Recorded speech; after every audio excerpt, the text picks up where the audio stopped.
What's up guys, this is Riley with Hodson Motors. Today we are here with our 1983 Ford F350, our Bullnose dually, and we want to give you guys some pros and cons to Bullnose ownership.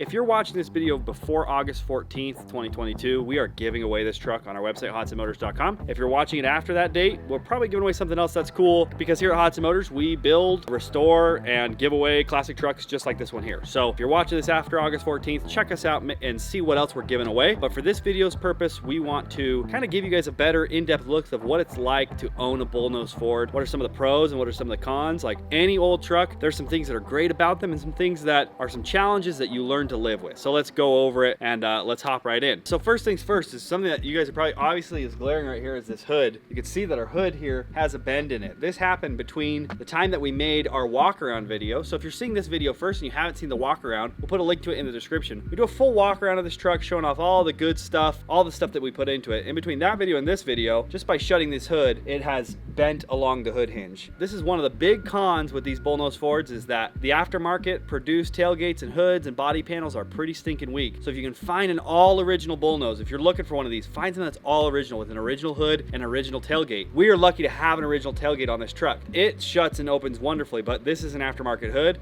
and they're weak and they don't hold up like the factory hoods did. So if you have a factory hood, save it, do the body work that it needs to be right. Don't go buy an aftermarket hood, because this is what you're gonna get. It's gonna bend at one of the two hood hinges and you're gonna get this ugliness. I see this more often than not in Bullnoses. If you're on Facebook Marketplace, type in 1980 to 1986 Ford truck. You're gonna see more than half the trucks are bent like this at the hood for that exact reason. Biggest pros when it comes to owning a Bullnose is that you get a lot of modern amenities, a lot of great stuff that goes into a truck that makes it more daily drivable, but it still has this amazing classic look. I still think that this is the truck that is kind of the end of the classic pickup look with its headlight bulbs. These are the H4 bulbs they're individual bulbs. They're not sealed beams like you get in the 87 to 91s or 92 to 97 Fords. This truck very much so looks still like a classic truck.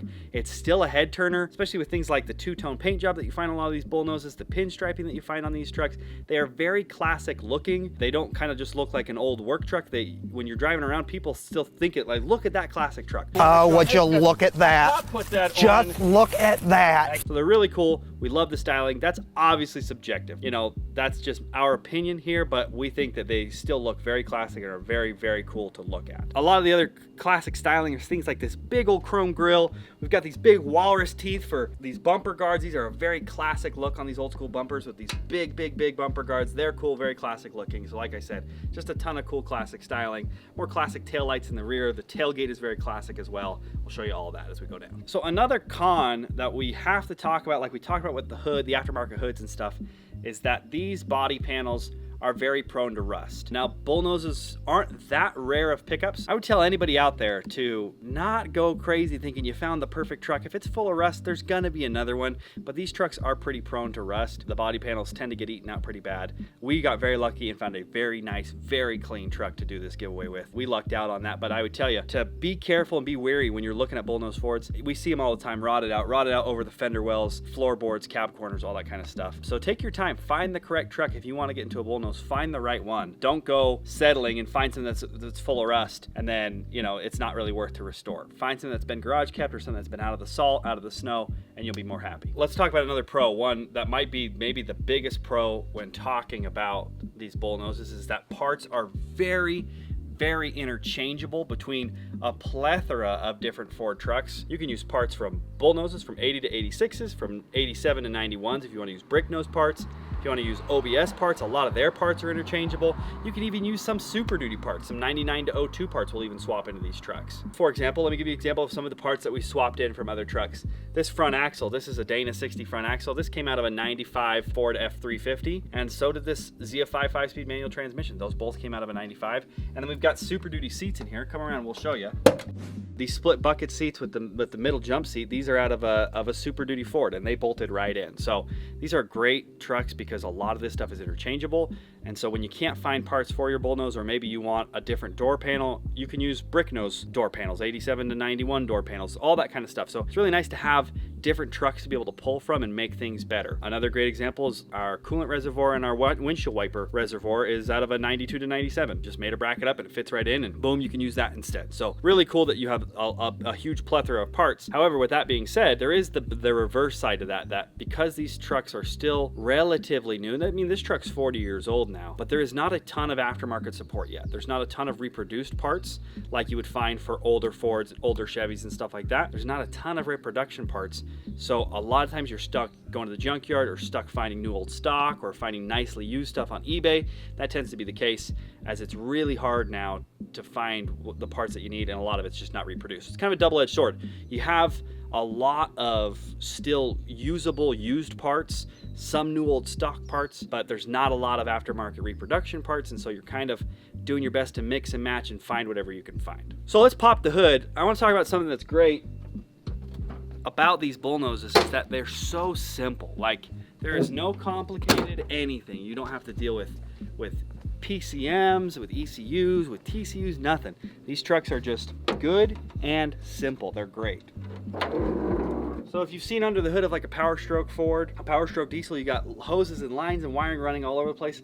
Not in these trucks. Really, all the wiring you have up here is just body harness stuff and whatever relays that you're running just to keep the truck alive. But because this is all mechanical injection and stuff like that, they're very simple. It's really just a motor, an injection pump, and a turbo in there. Now, with that being said, they're simple, but at the same time, they're not that fast. They're not rocket ships by any way, shape, or form.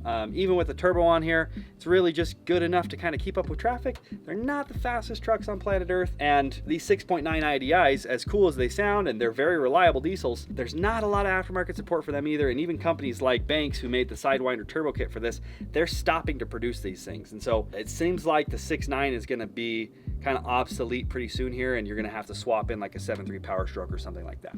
Like we talked about in the past, in the beginning of the video here, like there are some nice modern amenities that you get with a Bullnose. Like you get really nice air conditioning, you get a tilt steering wheel, which is pretty cool. Like from the factory, you get a tilt wheel, but then it's still very classic looking in here. You still get a really classic looking dash. Your radio is kind of tilted towards you. You can still run a 2-knob radio, stuff like that. So it's kind of this mix of some modern amenities with a very classic look. But I will say that when you're looking for a Bullnose, and this might be turning the video into more of a buyer's guide on how to buy a Bullnose, what you'll see a lot of the time is just the plastics that they used in these interiors was really subpar. You know, starting in 1980, this is kind of the introduction of plastic interiors into passenger cars in the United States. And I don't think they knew what they were doing. I don't think they knew what quality of plastics to use, what plastics would hold up in the sun. And the plastics in these trucks a lot of times is absolutely thrashed. And so do your best to find a truck that has original plastics that aren't beaten up, that aren't broken, that aren't cracked. There are some reproduction parts out there, like there's reproduction door panels, but these are original door panels that we tried our best to restore because in my opinion, original parts always fit the best. But you can still tell that these door panels aren't brand new. This is just kind of one of those things you gotta look out for with Bullnoses, is that if they've been parked outside, parked in a field, or have been abused their whole entire lives, their plastics are gonna be thrashed. Luckily, our dash pad, it was already wrapped in leather when we bought it. Our dash itself is in perfect shape. The clips aren't broken. The door panels are in great shape, but it's hard. It's hard just to find a truck that has A-pillar trim and that has the kick panels and all that kind of stuff that are all intact. Our kick panels were probably in the worst shape when we bought this truck. They were really flaky. Just the plastic, it just gets aged and dry and brittle, and it starts to get brittle, and it starts to flake really bad. So did our best to sand as much of that flake away and just expose healthy plastic and repaint those. So that's something else to look for. But we could go on and on and on. These are just issues that you might have when you're dealing with a classic that you just need to know and be aware of. This truck is 40 years old. If this truck was built in 1982 and sold as an 83, and we're in 2022 now, this truck is 40 years old, and it's going to have issues, and it's not going to be a modern 2020 pickup that's able to do, 0 to 60 in 6 seconds or something crazy. So, we could nitpick all day long, but these are just some of the things that you should look for when you're looking into a Bullnose and wanting to own one. What's it like to own one? These are some of the good things. I love this truck. It is full of character, and the character and the smiles per gallon outweigh the all the negatives, for sure. We're not gonna go crazy and nitpick things like turn radius and all that kind of stuff. Just take that all with a grain of salt and know that when you're driving these, you're gonna be happy. It's therapeutic, it's fun, they sound great, but then like, again, you still get some of those niceties that you would kind of want to drive a truck more than on Sundays or to the grocery store or something like that. So it's great to have a truck like this. I would highly suggest to anybody who's kind of looking to get into their first classic truck, start with a Bullnose. They're not that hard to work on. You can find parts for them. There's resources out there available for these trucks, and you don't have to be a full-blown professional to work on them. You can figure out a lot of this stuff. And like we said, because the parts are shared across the years, there's a lot of knowledge out there about these trucks. This is a great starter classic for someone that I would highly recommend. So with that being said, we'll shut this video down. Thank you for watching. If you like this video, make sure you subscribe to us here on YouTube. Hit the notification bell so you don't miss a video. And then check us out on Instagram at Hodson Motors. That's where we post the most. Post build updates of our future trucks and all the other stuff that we're working on. And then check us out at hodsonmotors.com, where you'll see whatever truck we're giving away. We have tons of great stuff for you to buy to get entries in to win these trucks. Tons of cool merch that's inspired by classic truck culture and all that kind of stuff. So thanks for watching. We'll catch you on the next one.